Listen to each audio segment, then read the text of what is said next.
Nessa noite a gente tem uma palavra, o Senhor tem uma palavra para o nosso coração.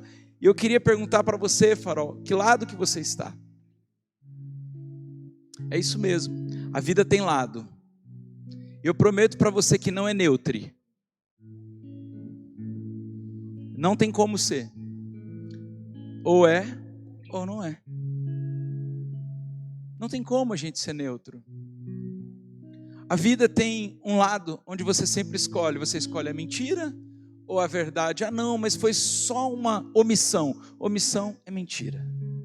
Você escolhe a justiça ou a iniquidade da injustiça. Ah não, mas foi só uma coisa assim. Não, ou é justiça ou é injustiça, é iniquidade.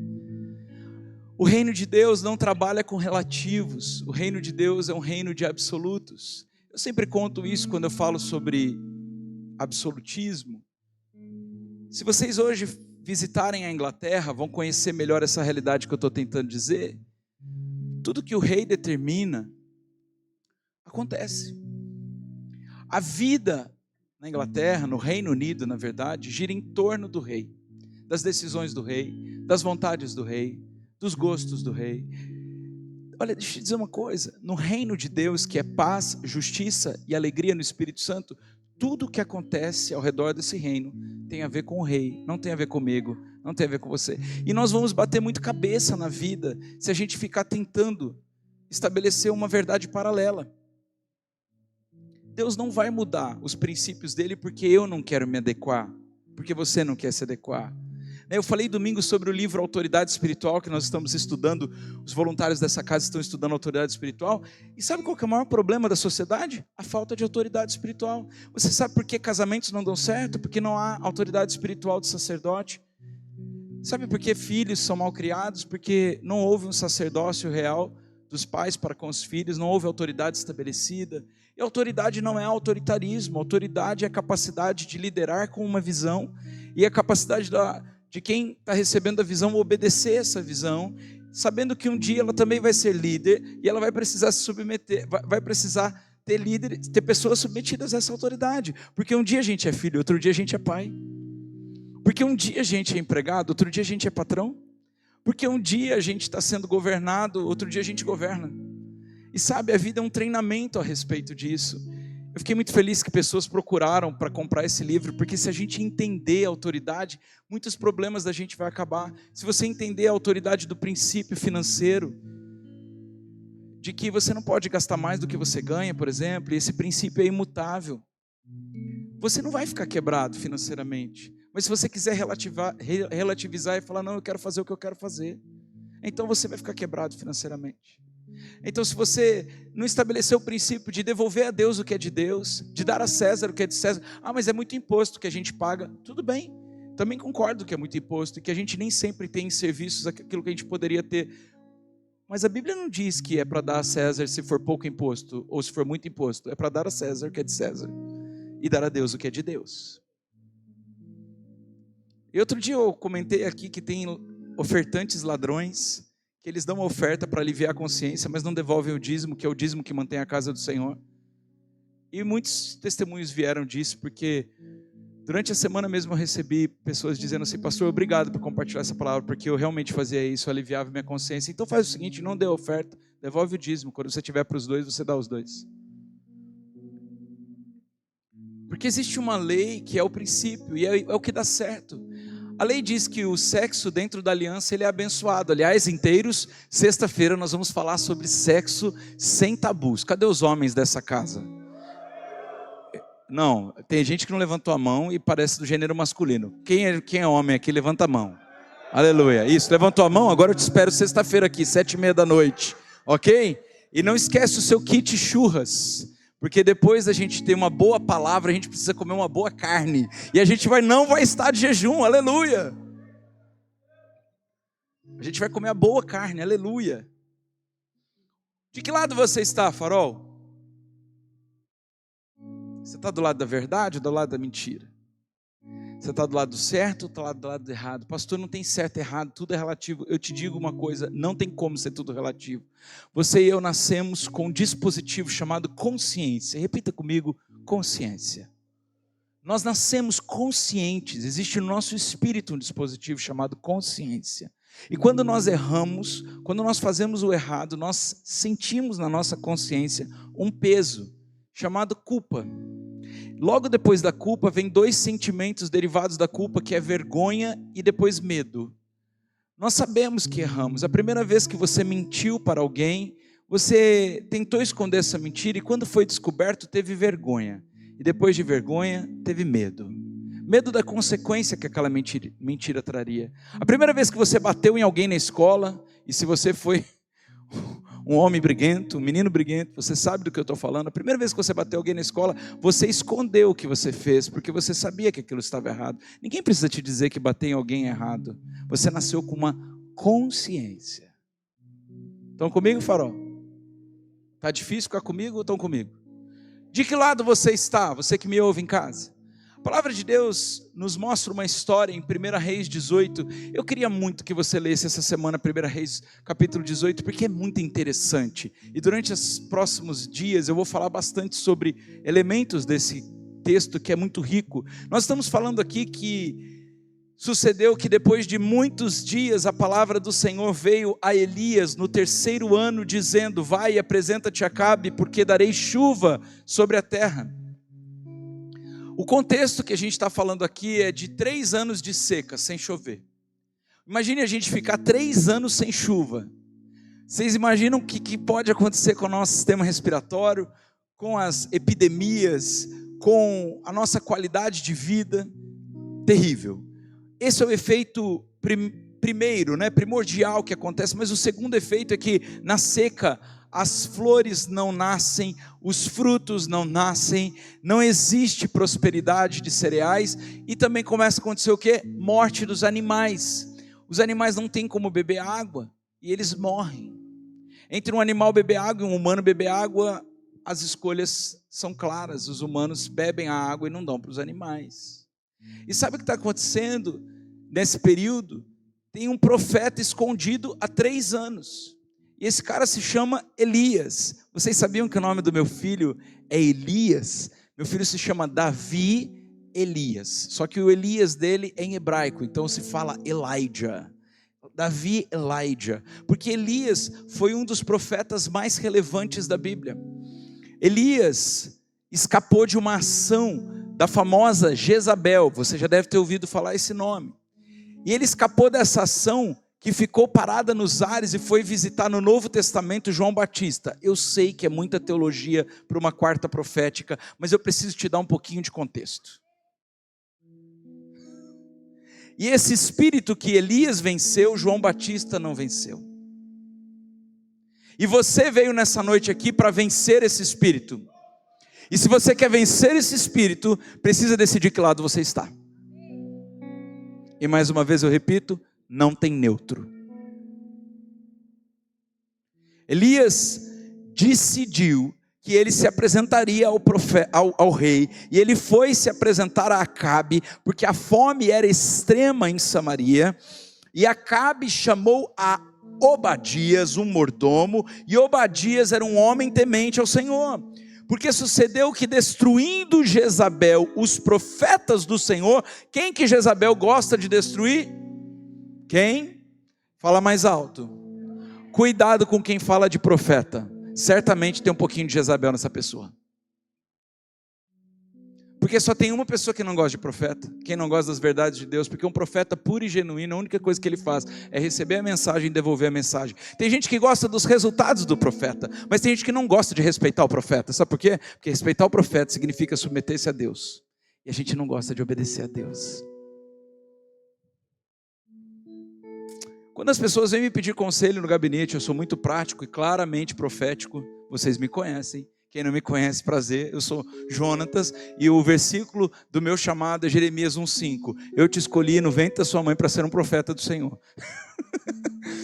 Eu não vou mudar essa identidade nunca, não vou conseguir.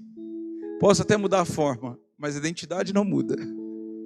E deixa eu dizer uma coisa. Quando alguém é profeta, esse alguém tem uma responsabilidade.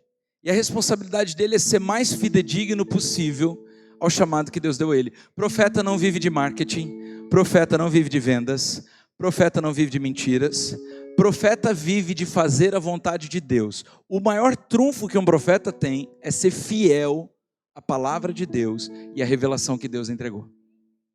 Um profeta genuíno, não estou falando um falso profeta, porque nós vamos ver nesse próprio texto que existem falsos profetas. Mas um profeta genuíno não está preocupado em desagradar pessoas, ele está preocupado em desagradar a Deus. Mas a gente gosta do profeta, sabe quando? Quando a gente está com o ventre fechado e é estéril, a gente gosta que o profeta ore no ventre. A gente gosta do profeta quando está desempregado há 2 anos e nada muda a nossa situação, e a gente vem numa fila, um xeramanaia acontece, o profeta põe a mão na cabeça e diz assim, diz o Senhor, e o negócio muda, arruma emprego. A gente gosta de um profeta quando a gente chega destruído na casa do Senhor, como talvez você chegou aqui nessa noite, com burnout, com depressão, com angústia, com a família destruída. A gente gosta que ele vem, põe a mão na nossa cabeça e fala assim, resolve o meu problema. De fato, o profeta resolve o problema. Porque o profeta genuíno, ele tem a natureza de Deus e ele tem uma responsabilidade, insta o profeta a obedecer a Deus. O profeta é burro aos olhos humanos muitas vezes. Ele entende, ele é inteligente, ele entende que se ele fizer isso, ele pode perder aquilo, mas ele não está preocupado com as coisas, ele está preocupado com Deus. Ele entende que se ele falar com veemência e pregar a palavra com verdade, nem todo mundo vai gostar, mas ele sabe que é isso que vai fazer com que conserte as veredas do caminho. Vocês entendem? É aquela coisa, é aquela verdade doída, mas que cura a gente. É o antibiótico amargo que a gente toma, mas que sara a infecção. Então, o Elias, ele era esse profeta, e tinha alguém que tinha muita raiva dele. E não só dele, dos profetas genuínos. Esse alguém se chamava Jezabel, e ela era mulher do rei. Estou contando a história para tornar mais simples, tá? Mas está tudo em 1 Reis 18. Um certo dia, Elias, cansado de ser perseguido por ela, o que ele fez? Se escondeu. E ficou escondido na caverna. Por 3 anos, ele ficou escondido, sendo alimentado por corvo. Urubu. O profeta passa uns estreitos, vocês não têm noção. Então, Jezabel tinha destruído os profetas do Senhor, mas tinha um camarada, que era o mordomo do rei, que trabalhava no palácio real, o nome dele era Obadias, e ele pegou 100 profetas verdadeiros, e ele escondeu esses profetas, e ele começou a alimentar esses profetas, alimentar com comida mesmo, para eles não morrerem de fome. Olha que precioso, um homem que estava no palácio, que tinha das coisas reais, ele alimentava 100 profetas genuínos, porque ele não queria que esses profetas morressem. Ele sabia que os profetas eram a solução para Israel. Deixa eu te dizer uma coisa, onde falta profecia, o povo se corrompe. Mas onde existe profecia, o povo vive e vive soberanamente. O povo vive e vive abundantemente. O povo vive e vive com porção de milagres. O povo vive e vive com plenitude de propósito. Então imagine 3 anos sem profeta em Israel. É o caos na terra. Pior do que a água que faltava, pior do que a seca que estava instaurada, era a sequidão espiritual que o povo estava. Jezabel gosta de acabar com o profeta. Ela fez de tudo para matar todos, mas Obadias foi um homem de Deus, escolhido por Deus para manter 100 profetas salvos.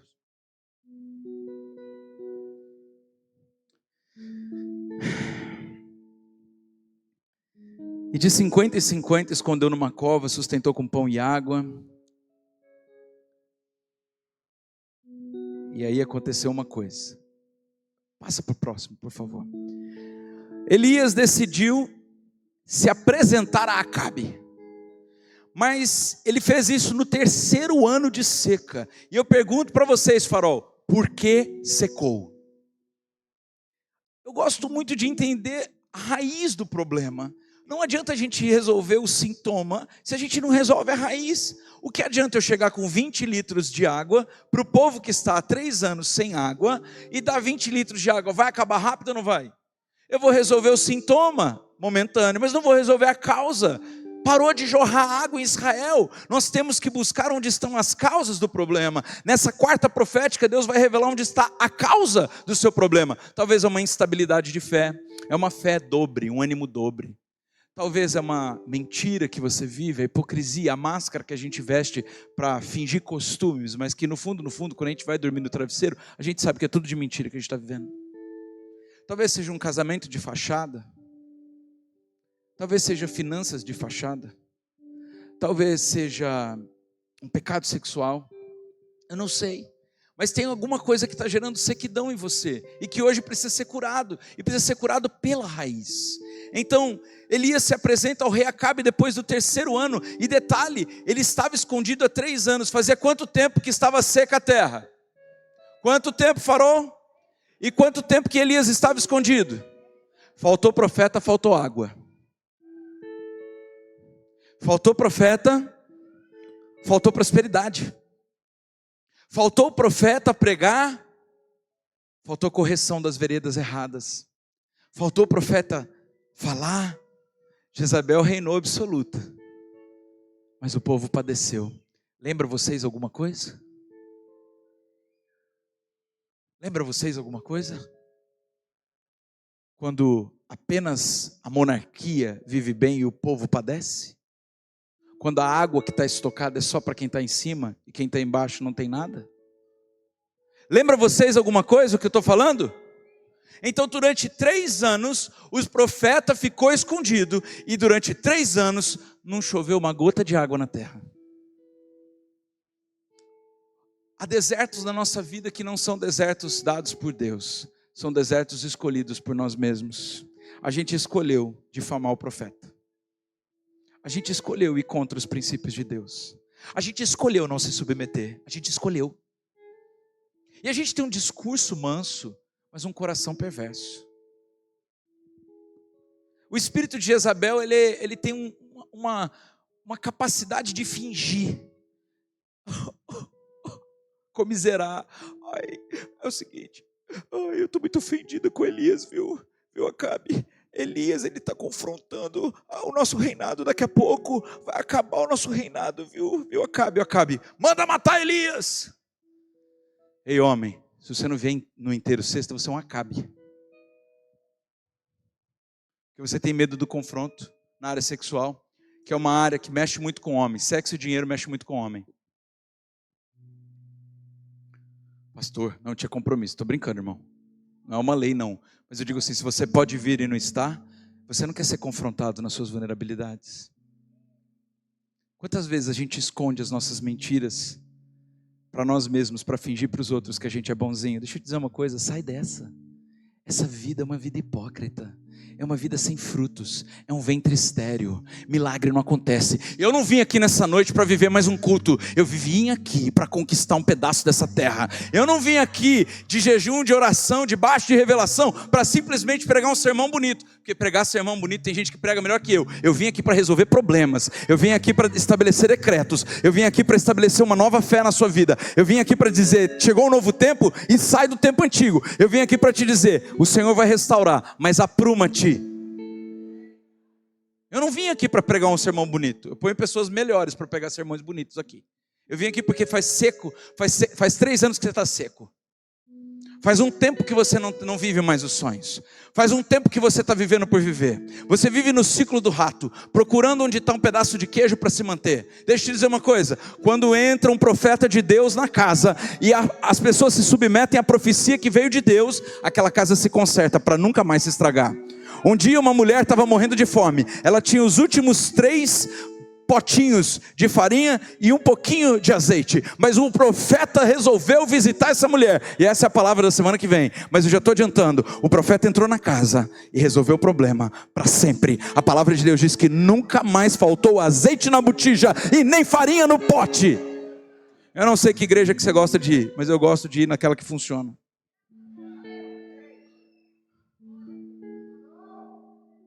Não está tudo arrumado? Mas está tudo se arrumando na nossa vida, né? À medida que as paredes vão sendo construídas, parece que Deus vai resolvendo a nossa história também, né? À medida que as coisas vão se resolvendo, parece que vai vindo alívio para nós também, né? Porque onde uma igreja profética chega, a cidade tem direção, o governo tem direção, a prosperidade chega. Porque se o profeta pregar, o Senhor testificar, ponto final, acabou. O profeta é meio doido, fala meio gritado, perdão. É que é tão forte o que ele sente quando ele está testificando verdades de Deus, que é difícil ficar no politicamente correto. Não tem mais ou menos, ou é ou não é. Então tinha uma crise que não tinha alimento, não tinha, o rebanho está morrendo. Parece que a crise também estava instalada no reinado de Acabe, porque nesse dia Acabe falou assim: acabou, não tem mais, não tem no estoque real, acabou a água, vamos atrás de alguma coisa porque vai acabar tudo. Deixa eu dizer uma coisa, qualquer conta que você possa fazer para se livrar do problema, sem Deus, é uma conta que você vai pagar também sem Ele. Acabe achou que porque ele era rei, ele ia estocar para ele que o povo morresse, não tem problema. Mas a conta chegou para ele pagar, e ele não tinha Deus para resolver a chuva. Era só uma chuvinha na terra, estava tudo resolvido.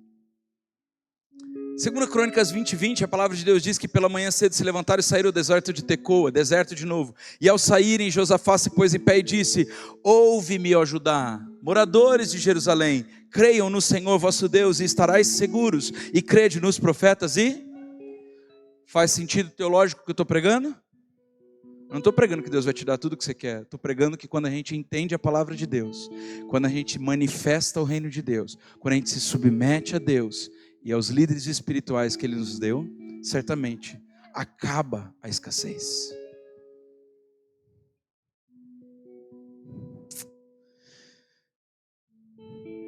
A gente foi começar o culto, o quarta profética. Um veio para mim e falou assim: nosso culto sempre foi de quinta, por que você vai fazer culto de quarta? Ué, porque Deus falou para mim que era para ser quarta, não era para ser quinta mais. Foi maravilhoso enquanto era de quinta, mas Deus falou comigo, não estou brincando com vocês. Mas não, e agora como que a gente vai fazer com o fé? O fé vai para segunda, mas ninguém vai para o fé, os fés estão cheios.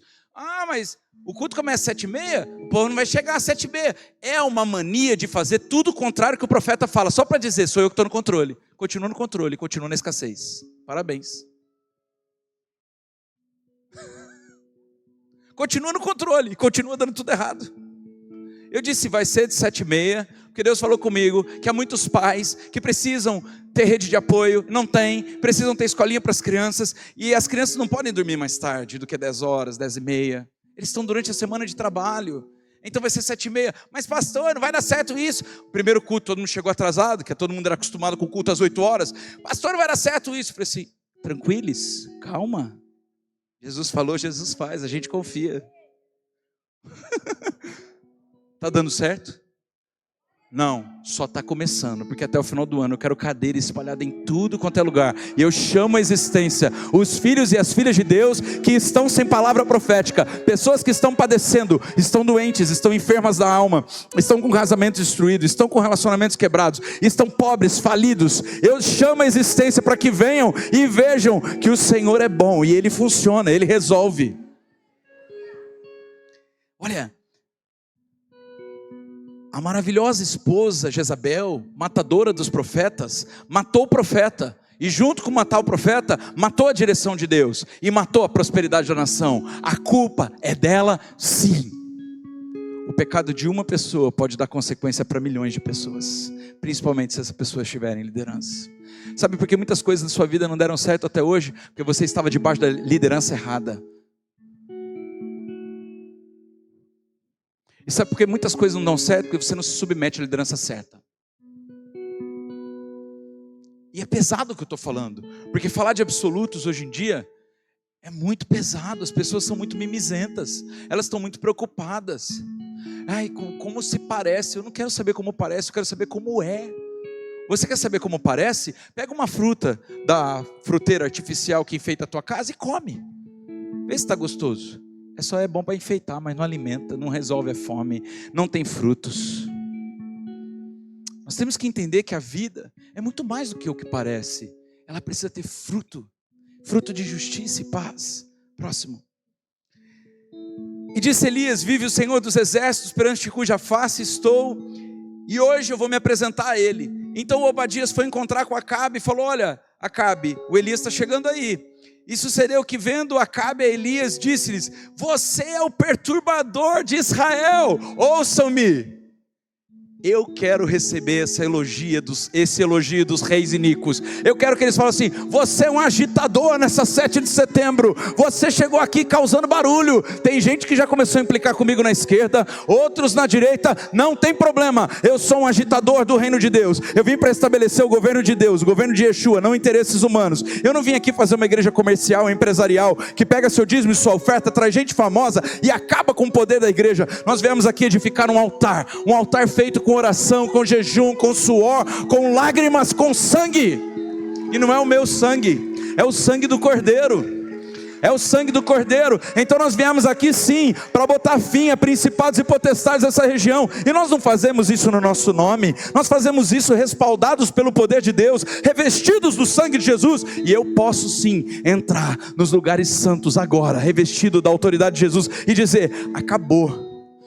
Essa luta na tua vida hoje, meu irmão, eu não sei teu nome, acho que é a tua primeira vez aqui, de camisa, acho que bege, acabou. Você chegou aqui desesperado, atrás do Marcos. Marcos, mostra para ele quem você é. Isso, a tua luta é isso daqui, acabou, hoje acabou. Escreve esse dia. É que dia é hoje do calendário? 26 de fevereiro, eu entrei numa igreja church, black, esquisita, um louvor muito avivado, mas esse dia o Senhor me visitou e a minha luta acabou.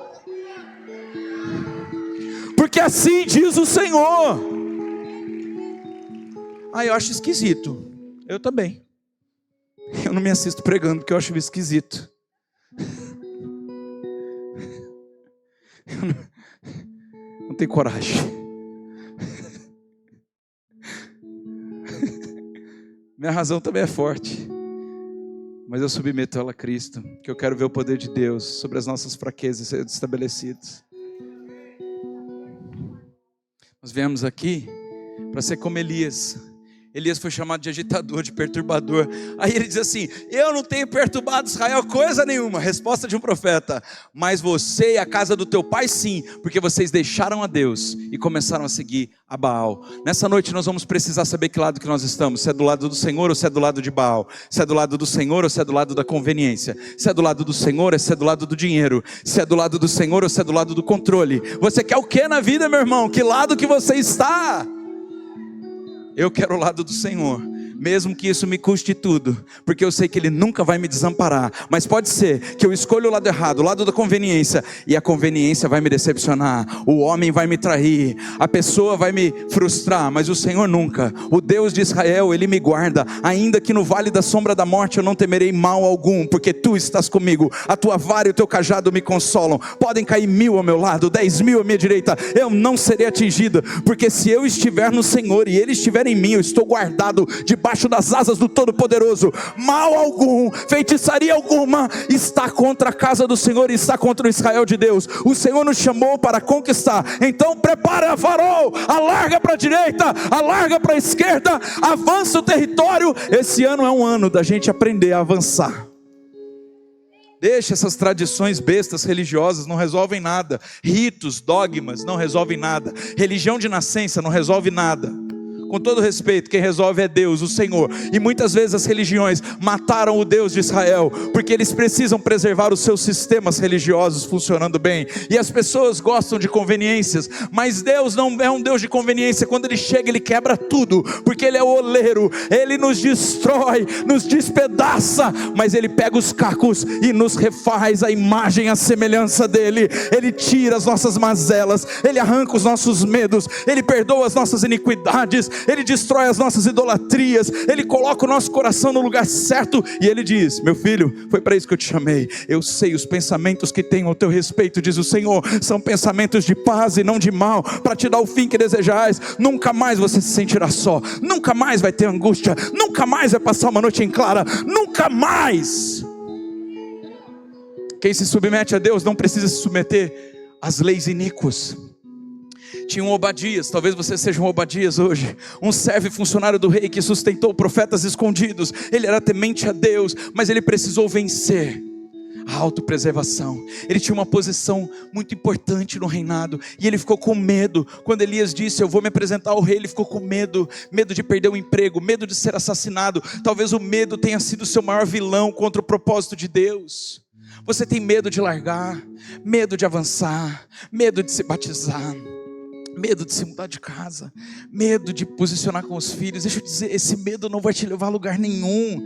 Essa autopreservação não adiantou até hoje e vai piorar cada vez mais. Você não nasceu para ser escravo do medo. Eu não sou mais escravo do medo. Eu sou livre, eu sou filho de Deus, eu sou filha de Deus. E se o Filho te libertou, você é livre. Se o Filho te diz que você vai, você vai. Você vai construir uma nova história. Você vai ter filhos abençoados e não de iniquidade. Outro dia nós estávamos olhando nossa casa, ao redor da nossa mesa, e parece que o Espírito Santo tocou no meu coração, ao mesmo tempo que tocou no coração da Tawana, minha esposa. E ele falou a mesma coisa com a gente, assim: como nós somos ricos. Nós temos 2 filhos lindos, incríveis na presença de Deus. Eles amam ao Senhor de todo o coração deles. Eles estão fazendo bem um ao outro, eles estão podendo servir ao Senhor. Que alegria nós temos eles sentados à nossa mesa. Deixa eu te dizer uma coisa: você pode até ter dinheiro para comprar uma casa, mas só a presença de Deus pode fazer dela o seu lar. Você pode ter até beleza e argumento para convencer alguém para se casar com você, mas só do Senhor vem a boa esposa. Você pode até frequentar igrejas e ter o título de evangélico, mas só o poder de Deus pode destruir as obras do diabo da sua vida e tornar você próspero e frutífero.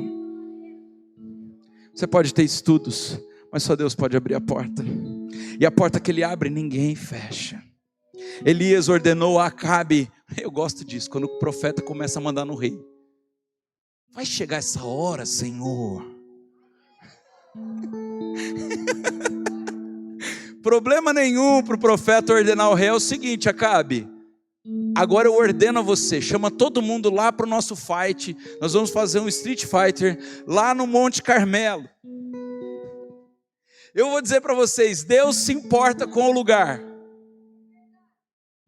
Não tem nada a ver, qualquer lugar a gente adora a Deus. A gente é a casa de Deus. Que papo furado. Vai para qualquer lugar, vai. Vê se em qualquer lugar você adora a Deus. Não é bem assim, meu irmão. O Monte Carmelo era um lugar especial. Era um lugar de encontro de Elias com o Senhor. Era um lugar consagrado ao Senhor. Era um lugar de experiências com o Senhor. Era um lugar onde Deus habitava. Então, Elias chama Acabe para o pau. Literalmente. Só que no território dele. Bem, aqui. É no Monte Carmelo que eu quero. 450 profetas de Baal já estavam preparados para ir para o Monte Carmelo para desmoralizar Elias. Mas eu me impressiono com outro número. São 400 profetas corrompidos. Jesus! Tem profeta corrompido, tem igreja corrompida, tem pastor corrompido, corrompido por Jezabel, corrompido pelo medo de desagradar as pessoas, corrompido pelo dinheiro, corrompido pela conveniência, corrompido por não agradar o crente que vem com o carro importado e não pode falar que ele não pode parar em qualquer vaga. Igrejas que têm assento especial para quem tem dízimo alto. Vocês estão com o dízimo bem alto, hein? Parabéns. Não, aqui não. Sabe por quê? Nós não nos dobramos ao sistema jezabélico. Jezabel conseguiu convencer 400 profetas de Deus, porque eles tinham medo de morrer. Aqui nós não temos medo de morrer, porque a morte para nós é lucro. Senhor, se o Senhor nos fizer viver, viveremos por Ti. Se nos fizer morrer, daremos glórias ao Teu nome. Façam um velório, um enterro bem bonito e cantem ao único que é digno de receber toda a honra e toda a glória. Como Estevão estava sendo apedrejado de ponta cabeça, dando glória a Deus, porque ele estava vendo a face do Senhor, e sendo apedrejado por uma morte justa, perseguido por ser cristão. Deixa eu dizer uma coisa. Ele traz Acabe e o povo de Israel junto com os falsos profetas. E ele pega 2 touros e diz assim: próximo, de que lado você está? Ele diz para o povo. Eu digo para vocês hoje, de que lado você está? Você que decide se essa colher vai ter para sempre um significado espiritual na sua vida, ou se vai ser só mais um culto da colher. É você quem decide isso. E sabe o que o povo faz? Fica calado. O povo está com medo do sistema. O povo tem medo de de ser perseguido por Jezabel. O povo está com receio de Acabe ficar chateado com ele. Aí Elias faz assim, tudo bem. Se o Senhor é Deus, adore a Deus. Se Baal é Deus, adore Baal. E o povo nada respondeu. Se tem uma coisa que irrita profeta é isso. É a neutralidade baseada na conveniência dos interesses do povo. Mas vocês não são assim, né, Farol? Vocês são de Deus de verdade. Vocês estão do lado de Deus, né? Vocês não estão do lado do que vocês querem fazer, estão? Vocês não estão, né, gente? Vocês estão assistindo em casa? Aí, o povo tem motivos para estar assim, não é verdade? A gente justifica os motivos do povo, sim ou não? Eles estão em crise de fé, faz 3 anos que não chove, que não tem água, está acabando a comida. E sabe o que mais? Eles depositaram a confiança nas pessoas, e as pessoas não resolveram, os profetas se esconderam. É que sabe uma coisa, gente, vou ser bem honesto com vocês. Tem horas que se o profeta não se esconder, ele surta. O que adianta insistir com quem não quer? Tem horas que o profeta precisa se recolher e receber revelação de Deus para ver se ele está no caminho certo também. Preferiu fidelidade do que o bem-estar, e o bem-estar do que o Senhor. E corrompeu o valor para se manter protegido. O povo está protegido pelo sistema de Acabe. Mas eu pergunto, Farol, nessa noite, tudo é do Senhor, Farol? Sim, pastor. Tudo é para Jesus, Farol? Sim. E se baixar um decreto hoje que a gente não pode mais cultuar? Tudo é para o Senhor, Farol? Quem que vem no culto semana que vem, baixando o decreto? Seja sincero. E de onde vem a baixa resistência e essa culpabilização das nossas frustrações? O que Deus tem a ver com isso? Por que a gente fica neutro diante das coisas erradas que nos dão? Vou dizer uma coisa para você. Não existe erro no plano de Deus. Se você está no plano de Deus, ou é propósito de Deus, ou é livramento de Deus. Você tem que entender a maior realidade da sua vida e eu da minha. Ele nos ama. Ele nos amou de forma que Ele nos deu o seu único filho. Deixa eu dizer uma coisa, todas as coisas cooperam para o bem daqueles que amam a Deus. O sim é de Deus, o não é de Deus, o espera é de Deus, porque tudo é de Deus, eu sou de Deus, a minha vida está debaixo do governo dEle. Vocês percebem que a primeira oração que eu faço quando subo aqui é: Senhor, nós colocamos a nossa vida debaixo da autoridade de Jesus, sim ou não? Então tudo que acontecer aqui vai ser dEle, não tem perigo de dar errado. E aí ele faz o teste dos touros. Ele pega um touro e fala assim, ó, esse touro está aí, se Baal vier queimar, Baal é Deus.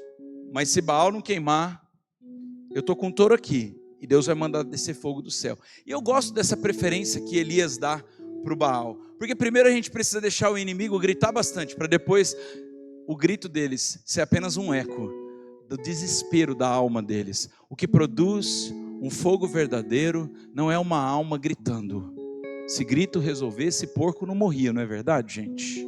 O que resolve de fato é uma decisão convicta no nosso espírito, dizendo: só o Senhor é Deus, e Ele fará cair fogo do céu. Você está ficando com essa fé ou ainda não? Quantas vezes você já bateu nas portas possíveis e impossíveis e nada aconteceu, Farol? Até quando você vai viver pelo natural e pelo confortável e pelo seguro? Até quando você vai se arriscar pouco e deixar Deus trabalhar pouco? Até quando você vai se limitar aos seus espaços? Até quando você não vai tentar fazer uma coisa nova? Até quando? Até quando você vai se conformar com esse lugar de simplesmente sentar no banco de uma igreja e não fazer nada para que outras pessoas encontrem a Jesus como um dia você encontrou? Até quando você vai deixar que as relações fiquem esfriadas por causa do orgulho? Toma a iniciativa, compra uma flor, dá uma rosa, prepara um jantar, faz alguma coisa, se arrisca. Então Elias disse ao povo: chegai-vos a mim. E todo o povo chegou a ele. E ele restaurou o altar do Senhor que estava quebrado. Aqui tem um segredo, Farol. Vamos ficando preparados com as colheres. Fica de pé. Aqui tem um segredo. Eu denunciei nessa palavra, e vocês que me ouviram, pode espalhar para todo mundo, é o que a gente acredita como Farol, que o altar foi despedaçado. E por isso as igrejas não têm mais poder. O altar foi corrompido e trocado por interesses humanos. O altar foi substituído por shows. Estou falando da nossa realidade atual, tá? Mas lá atrás aconteceu a mesma coisa. O altar do Senhor tinha sido destruído. Desde então o altar do Senhor tinha sido destruído. E sabe qual que foi o trabalho de Elias? Restaurar primeiro o altar. Deixa eu te dizer uma coisa. Podem confiar em mim e nos pastores dessa casa sobre este altar. Este altar não é comercial. Este altar não tem pecado oculto. Este altar não tem iniquidade nem hipocrisia. Esse altar está restaurado, está santo. Vocês estão no lugar seguro, amém? Agora você precisa restaurar o altar da sua vida. Agora está na hora de abandonar a prática pecaminosa e pegar firme com Deus. Essa pulseirinha aqui, o nosso voto com Deus, não é sobre alguma coisa que a gente quer. Porque aquilo que a gente quer vai acontecer à medida que a gente se santificar. Mas é assim: Senhor, me faz mais santo, me faz mais sábio, me faz mais entendido, me dá mais paciência, me torna mais puro, me faz me dedicar mais à oração. Vocês estão entendendo, farol? Talvez essa daqui, a minha sorte é de Deus, você colocou diante de Deus o impossível, mas essa daqui vai ser você o impossível. Sou eu o impossível, porque eu preciso restaurar o meu altar. Tem alguma coisa que não está legal aqui ainda a respeito das pessoas. Tem alguma coisa que não está legal a respeito do dinheiro. Tem alguma coisa que não está legal a respeito da santidade ao Senhor. Tem alguma coisa que não está legal a respeito do meu compromisso com Deus. Tem alguma coisa que não está legal com relação ao sacerdócio lá na minha casa, sabe? Tem alguma coisa que precisa ser consertada. Alguém reconhece que precisa ser consertada em alguma área? Se você vai fazer esse voto com Deus nessa noite, a primeira coisa que você vai restaurar é o seu altar. Porque eu, Tauana e todos os pastores que são dessa casa, temos insistentemente buscado ao Senhor e pedido para Ele restaurar o altar dessa casa. Nossas reuniões são reuniões de oração e de afiamento, um afiando o outro, e pedindo: Jesus, desça com a tua glória aqui. Nós não queremos só uma igreja cheia, nós queremos uma igreja cheia de gente cheia do Espírito Santo. Nós não queremos só uma igreja grande, nós queremos uma igreja grande, mas que toque a cidade e mude as coisas na cidade. Deus, nós não queremos só o crentez de todo dia, nós queremos fazer a diferença na vida das pessoas, nós queremos educar crianças, nós queremos enviar missionários, nós queremos cuidar dos pobres. Vocês estão entendendo o que eu estou falando? Se você vai fazer o seu compromisso, vão ser 5 quartas-feiras, levante sua mão bem alto e pega a sua pulseira. Rápido, pessoal, eu preciso que vocês trabalhem rápido. Enquanto você está com a mão levantada, fazendo o seu compromisso com Deus, deixa eu te dizer uma coisa: Elias restaurou o altar.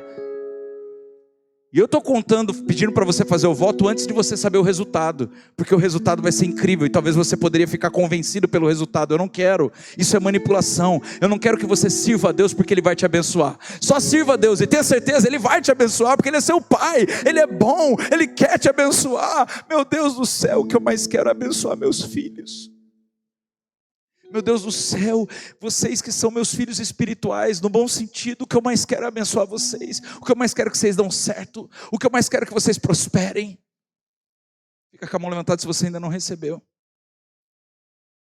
E vai colocando a sua pulseirinha aí, dizendo para Jesus assim, a sua própria oração: Senhor Jesus, eu me comprometo contigo de restaurar o meu altar. Mas a sua oração silenciosa, é você e Deus. Eu me comprometo contigo, Jesus, de restaurar o meu altar, Senhor. Restaurar o sacerdócio na minha casa. Me levantar mais cedo para orar. Ensinar os meus filhos a palavra de Deus. Me comprometer de trazê-los à casa do Senhor.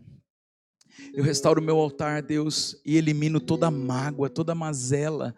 Faz assim, no seu coração, pega a sua mão assim, arranca do seu coração toda mágoa, toda raiz de amargura, tudo aquilo que te distancia de Deus, toda raiz de religiosidade, tudo aquilo que tem medo do novo de Deus. Senhor, vai arrancando do nosso coração. Quero fazer um compromisso contigo nessa noite, Jesus.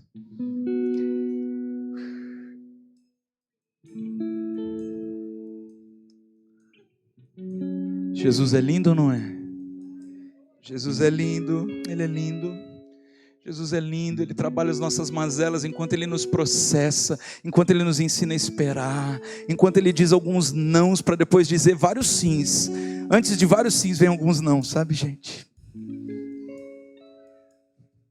Aí se eu tivesse desistido de casar com a minha mulher porque ela me disse não. Sabe quantas vezes Tauana, pastora linda de vocês, que prega maravilhosamente bem, me dá beijinho na boca, né, no culto domingo, maravilhoso, né? Linda, maravilhosa. Sabe quantos nãos ela me deu? Eu perdi as contas, eu acho que uns 15, 20.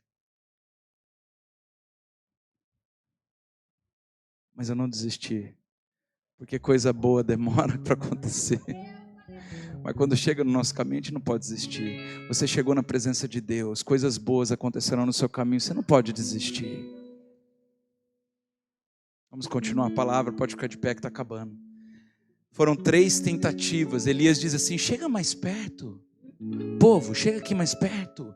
Foram 3 tentativas. Os profetas de Baal ficaram desesperados, eles ficavam em volta do touro, eles se cortavam, eles dançavam a dança da chuva, faz chover, faz descer fogo, e nada acontecia.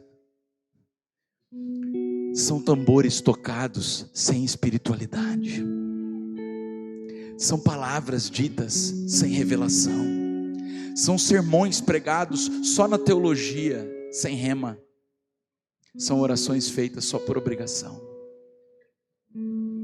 Os falsos profetas e os profetas de Baal estavam unidos num sincretismo religioso. Dá para imaginar isso? 400 vendidos. Mas aqui não. Aqui o povo convocou o povo de Deus. Vem para cá, povo. Aqui tem um touro. E nós vamos dizer 1, nós vamos dizer 2, e nós vamos dizer 3. E vai cair fogo do céu. Imagine você que tem aqui um altar de sacrifício. Um touro. E o sinal que eles tinham pedido é: se Baal for Deus, ele faz descer fogo no céu e queimar esse sacrifício. Mas se só o Senhor for Deus, ele fará queimar esse touro. Me ajoelho diante de Deus para falar a realidade mais difícil dessa noite para você. Muito cuidado com os fogos estranhos que você tem permitido na sua vida, mas que não produzem nenhuma vida. Cuidado com as amizades e com as mesas que você se coloca só por conveniência. Cuidado para não deixar suas emoções mentirem a respeito de Deus. Cuidado para não desistir no meio do caminho, quando tudo que você precisa fazer é tentar mais uma vez, debaixo da palavra de Deus. E Elias diz assim: faz cair fogo do céu, porque só o Senhor é Deus. E nada acontece.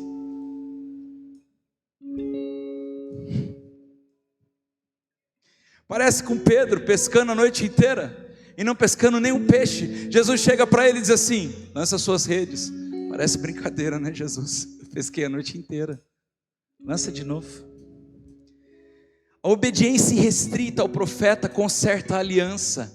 Quantos anos eles ficaram sem água? Quantos anos o profeta ficou escondido? Quantas vezes o profeta disse para eles: faça cair fogo do céu? 3 vezes. Quem é Deus Pai? Deus Filho? Deus Espírito Santo? Essa é a sua terceira pulseira desse ano, o seu terceiro voto. Deixa eu lhe dizer uma coisa: submetam-se a Deus e santifiquem as vossas vidas, que vocês vão ver se Deus não fará maravilhas amanhã. Olha aqui, tem um touro, um sacrifício, e o profeta está dizendo: faça cair fogo do céu. Pela segunda vez, e nada acontece. Eu estou sentindo aqui. Pega a sua ceia. Porque agora a gente vai transpor a realidade do Antigo Testamento para o Novo Testamento. Porque hoje em dia nós não precisamos mais ter um touro aqui, senão eu teria comprado um touro. Só para ilustrar para vocês, eu teria comprado. Mas hoje em dia não é mais um touro, não é um sacrifício morto que ele faz descer o fogo. Existe um sacrifício vivo, se chama você, se chama eu. Jesus veio em carne. Eita, eu estou sentindo que muita gente vai entregar a vida para Jesus hoje. Sabe por quê? Porque Ele veio em carne. Jesus Cristo veio aqui na terra, passou as dores que você passa, passou os medos que você passa, teve que trabalhar como você trabalha, suou, foi traído, foi injustiçado, foi maldito, para que você e eu pudéssemos ter uma vida em abundância. Eita Deus, eu não vou padecer nessa luta, eu não vou morrer nessa prova, eu não vou desistir no meio, eu vou tentar de novo. Se assim diz o Senhor, assim eu farei. E na noite que ele foi traído, ele pegou o pão e partindo, rasgando, o pão sem fermento, ele disse assim: ó, façam isso todas as vezes que vocês se lembrarem de mim. Pegue esse pedaço aqui do meu corpo, que significa o meu corpo, e participem da ceia. Vamos.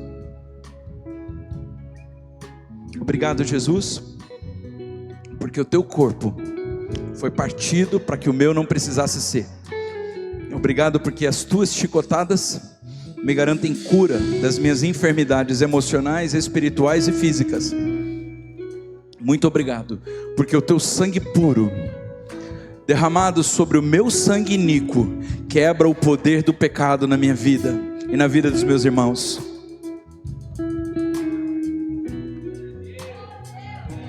Pega aí, pega a sua ceia aí.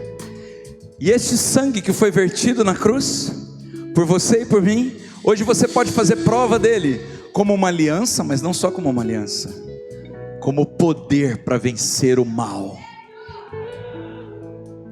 Eu vou beber desse poder agora e você também, com ações de graças.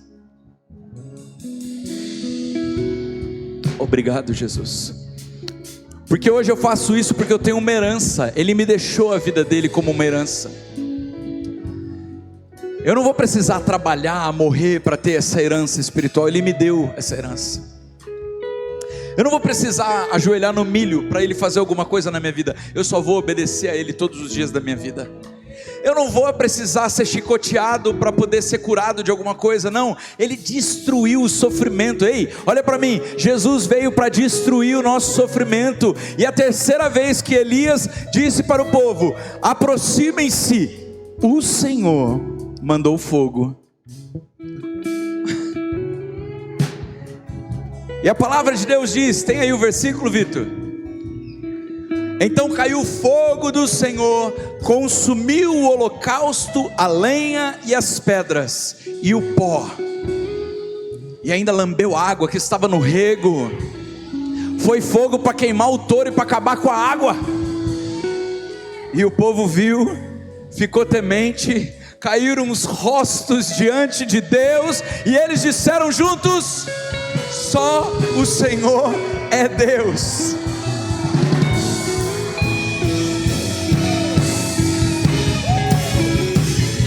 Que ruja o leão e que a terra estremeça diante da majestade de Jesus.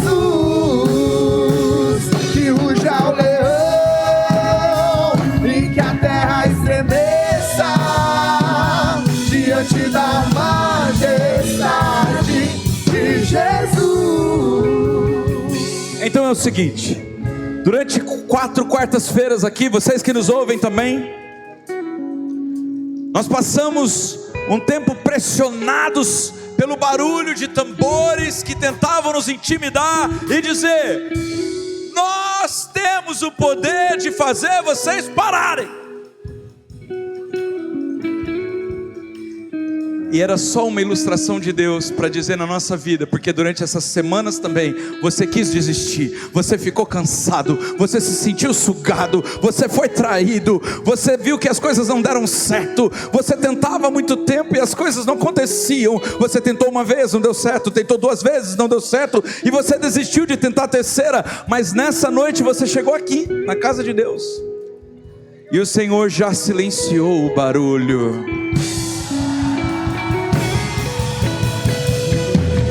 Eu não pedi para vocês trazerem colher para a gente competir com nada e nem ninguém, e vocês precisavam saber disso, porque nós não trabalhamos na força do nosso braço quando nós estamos destruindo principados e potestades. É na força do joelho, do jejum, da oração e da declaração de fé. Nós não vamos trazer tambor e fazer guerra de tambores.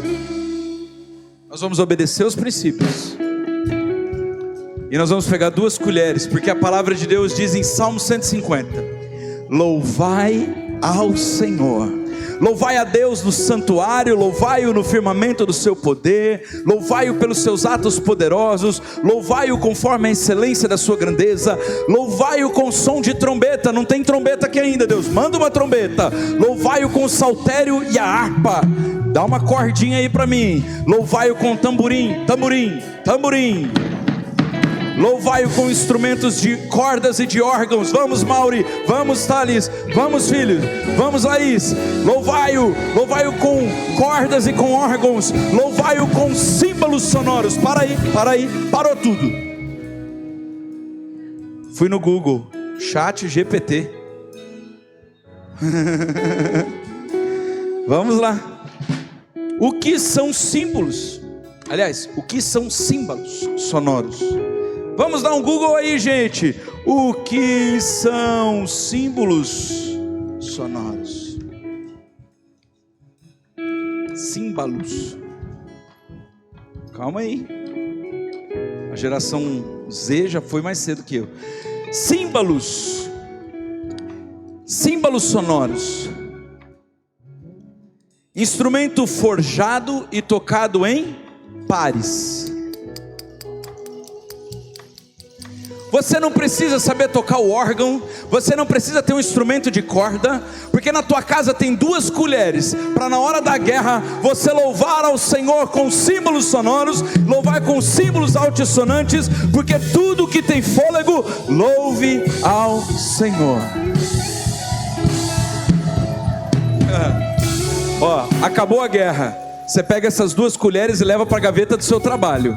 Pega essas 2 colheres e deixa no criado mudo do seu quarto. Quando você sentir que está guerra, você começa a louvar o Senhor com símbolos e diz: só o Senhor é Deus, só o Senhor é Deus, só o Senhor é Deus.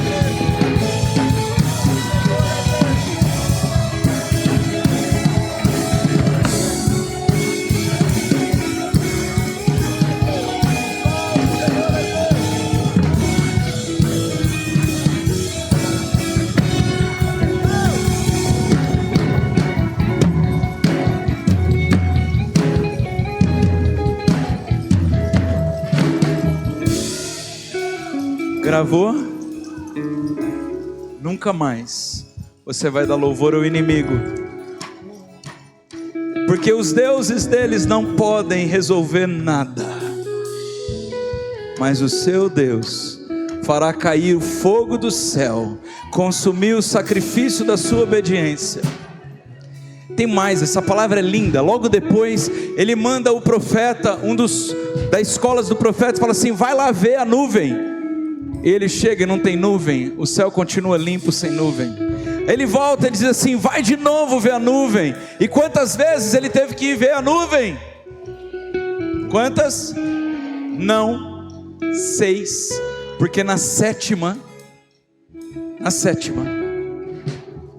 o profeta da escola de profetas voltou e disse assim: eu vejo uma pequena nuvem, do tamanho da mão de um homem. E é tudo o que eu preciso, eu só preciso de um sinal. Este é o sinal que a sua chuva vai descer. Vocês estão com um sinal aí, vocês têm 2 colheres. Esse é o sinal que a chuva do Senhor vai descer.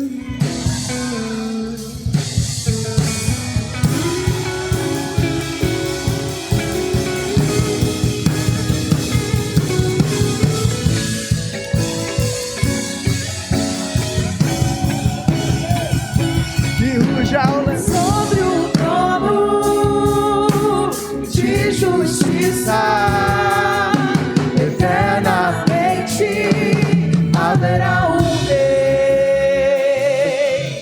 Ele voltará para governar as nações em amor.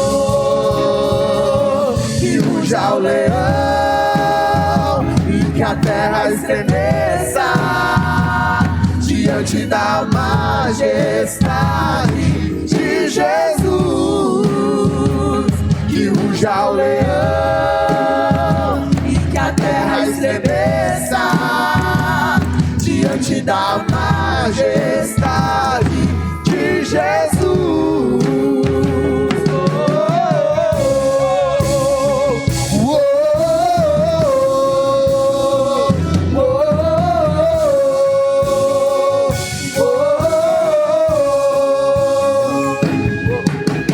Descendente de Davi, o homem mais notável. Ele ama a justiça, odeia a iniquidade.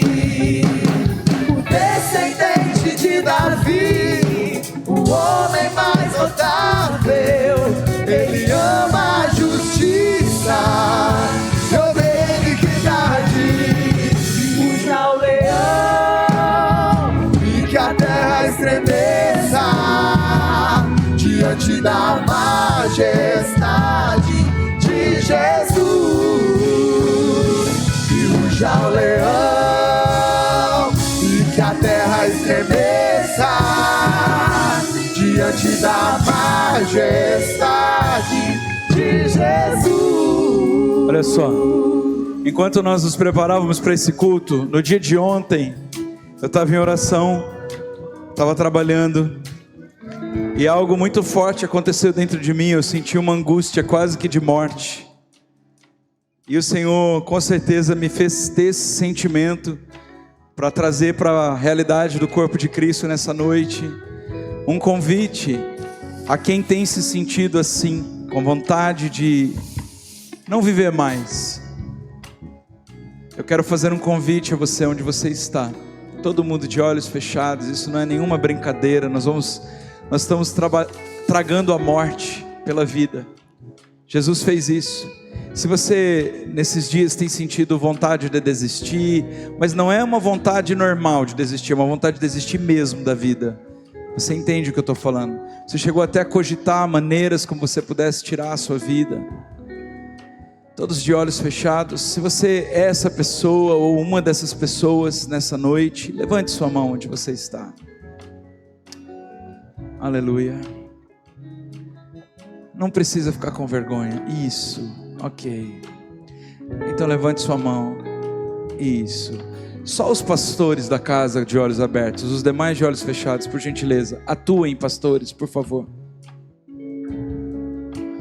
Se você está me ouvindo e eu estou falando com você, na autoridade do nome de Jesus, o nome que é poderoso para salvar, o nome que é poderoso para libertar, o nome que venceu a morte, Ele venceu a morte. Essa sensação, esse desejo de morte que você está tendo não vem de Deus. Na autoridade do nome de Jesus, eu declaro: você está livre deste espírito de morte. Nós declaramos sobre você liberdade e vida no Espírito. Toda palavra de morte contra você seja destruída agora, em nome de Jesus.